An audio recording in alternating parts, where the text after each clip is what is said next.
হামান। টাইকো হামান, এ জগতে যত টাইকো হামান আছে, ওর সহকারী যারা, সেসব জায়গায় ওর সহকারীর নাম বসে যাবে। কোরআন সুনির্দিষ্ট একটা প্রেক্ষাপটে নাজিল হলেও এর বিধান চলবে কিয়ামত পর্যন্ত। কিছু লোকের জ্বলেও, মানে আশ্চর্য ব্যাপার। বলছি কোরআন থেকে, আমার বাপের বানানো কথা নাকি? তো তোমার জ্বলায় কি আসে যায়? হুট করে তুমি বলো রাজনীতির কথা না বললে হয় না? আরে জ্বালা, কোরআন যদি রাজনীতির কথা বলে আমিও রাজনীতির কথা বলি। কোরআন যদি রাজনীতির কথা না বলে আমি বলবো কেন? আমার কি দরকার আছে?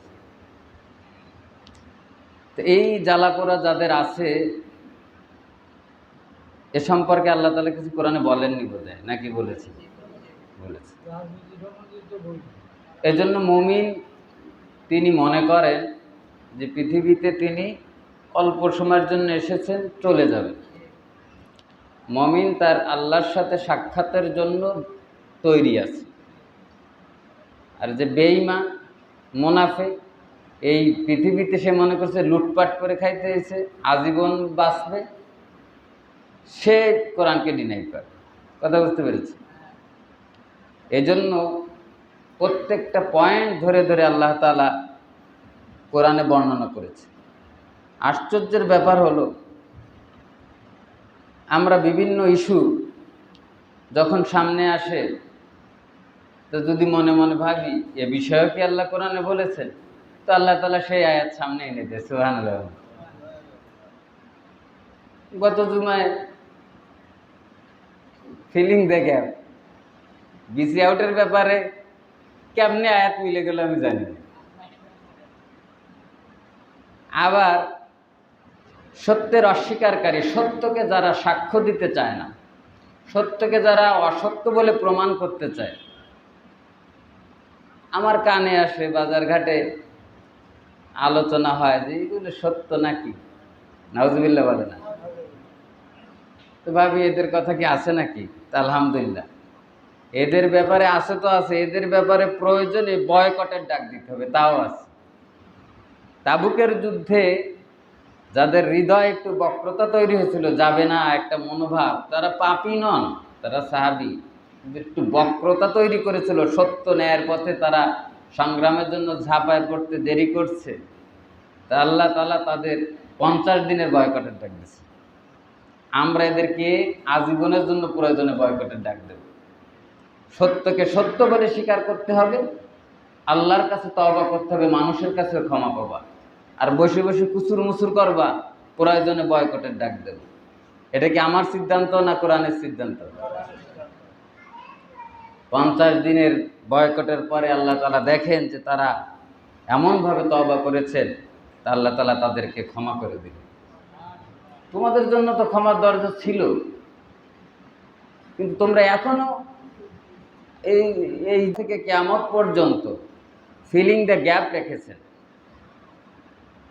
ফেরাউনের ঘটনা বলেছে, তো এই ফেরাউন তো গত বছর আসে নাই নাকি, হাজার হাজার বছর আগের ঘটনা।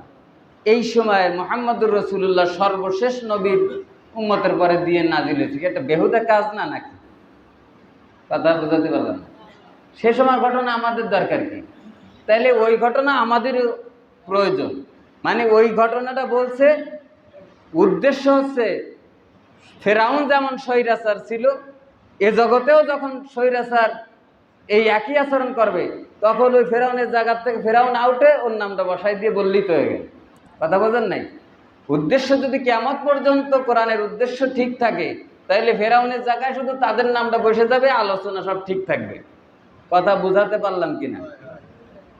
সংসদ ভবন ঠিক আছে, চেয়ার টেবিল ঠিক আছে, খালি কি পাল্টে গেছে? মানুষগুলো পাল্টে গেছে।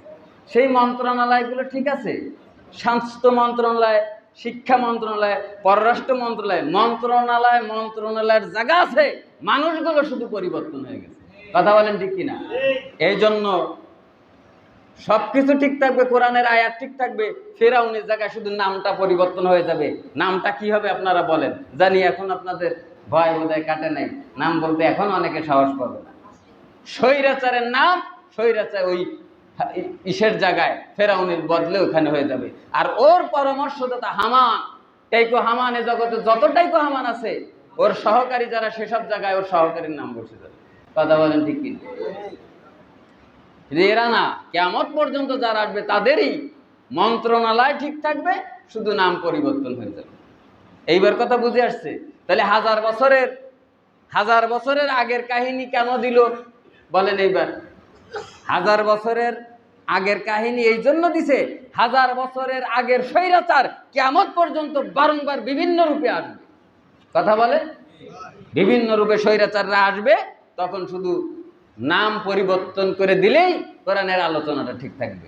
কথা ভুল বললাম নাকি? আছি বাংলাদেশের সংবিধানে, বাংলাদেশের কনস্টিটিউশনে এই আইন জারি করা হোক, রাসূলকে নিয়ে আল্লাহকে নিয়ে যারা কটূক্তি করবে তাদেরকে মৃত্যুদণ্ড দিতেই হবে। কথা বলেন ঠিক কিনা? আমরা সেটা চাই এবং তার বাস্তবতা ইনশাল্লাহ আমরা দেখব, সেটা আমরা আশাবাদী। কারণ তরুণ সমাজ সামনে এসেছে, তারা সত্য ন্যায় হকের কথাই তারা বলবে বলে আমরা আশাবাদ ব্যক্ত। এর কি বলে, এর একটা প্রভাব আপনার পরে অজান্তেই পড়বে। আব্দুল্লাহ ইবনে আব্বাস রাদিয়াল্লাহু তাআলা আনহুর একটা ঘটনা, হাদিস আমি যাচাই করে দেখিনি, তবে যেহেতু রইসুল মুফাসসিরিন তার বর্ণনা আমরা